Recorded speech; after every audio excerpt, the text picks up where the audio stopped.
আসসালামু আলাইকুম সম্মানিত দর্শকবৃন্দ। আজকে আপনাদেরকে যেই ঘাসটি দেখানো হচ্ছে এটি মূলত ইন্দোনেশিয়ান স্মার্ট নেপিয়ার হাইব্রিড ঘাস। দর্শক, শীতকাল এখন চলে এসেছে। আজকে ডিসেম্বর মাসের প্রায় 6 তারিখ। দর্শকবৃন্দ, শীত আসলেই আমাদের বিশেষ করে যারা খামারি রয়েছেন, খামারিদের মনে একটি চিন্তা জেগে ওঠে যে আসলে ঘাসের সংকট হবে এখন। তার কারণ হলো শীতে ঘাসের ফলন কম হয়। দর্শক, সেটা আপনি যে ঘাসের কথাই বলেন, শীতে ঘাস কিংবা ঘাসের ফলন কম হয়। যারা বলেন পাকচন বলেন, লাল পাকচন বলেন, সবুজ পাকচন বলেন। ওই দেখেন এখানে সবুজ পাকচন রয়েছে, এখানে এখানে স্মার্ট নেপিয়ার রয়েছে, সামনে তাইওয়ান হাইব্রিড এবং গুয়াতিমালা হাইব্রিড রয়েছে। আমাদের ওই প্রজেক্টে তাইওয়ান হাইব্রিড এবং জারা এবং জাঞ্জিবার রয়েছে। দর্শক, যেই ঘাসই লাগান না কেন সব ঘাসই কিন্তু শীতে ফলন কম হয় এবং বাড়ে কম।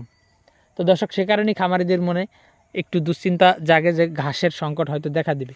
তো দর্শক, আমরা বর্তমানে অনেকে জুই ঘাস বা অনেকে আরও অন্যান্য ঘাস ঘাসের সাথে চাষ করে, যাতে শীতকালীন সময়ে খামারিদের ওই ঘাসগুলো দিয়ে মেকআপ করে নেওয়া যায় বা ফিল আপ করে নেওয়া যায়, যেহেতু ঘাস ফলন কম হয় এইসব ঘাসে।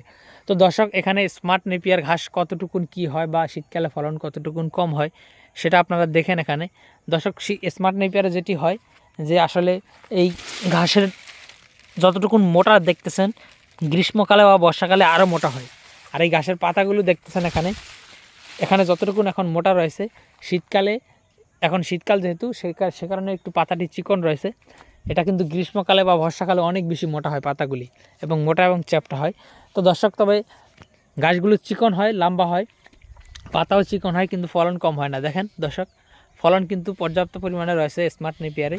তো দর্শক, সেক্ষেত্রে আপনারা এই স্মার্ট নেপিয়ার গাছটি শীতকালীন সময়ের জন্য চাষ করতে পারেন। আমাদের কাছে পর্যাপ্ত পরিমাণে ইন্দোনেশিয়ান স্মার্ট নেপিয়ার ঘাসের কাটিং রয়েছে, পাশাপাশি পর্যাপ্ত পরিমাণে জারা ঘাসের কাটিং রয়েছে, পাশাপাশি আপনার তাইওয়ান হাইব্রিড নতুন জাতের ঘাস, সে ঘাসের কাটিং পর্যাপ্ত পরিমাণে রয়েছে, পাশাপাশি গুয়াতিমালা হাইব্রিড নতুন জাতের ঘাস, সে ঘাসের কাটিং পর্যাপ্ত পরিমাণে রয়েছে, এবং পানিতে চাষ হয় জার্মান হোয়াইট হাইব্রিড, সে ঘাসের কাটিংও রয়েছে। দর্শক, আপনার যে কোনো ঘাসের কাটিংয়ের জন্য আপনি আমাদের স্ক্রিনে দেওয়া নম্বরে যোগাযোগ করতে পারেন।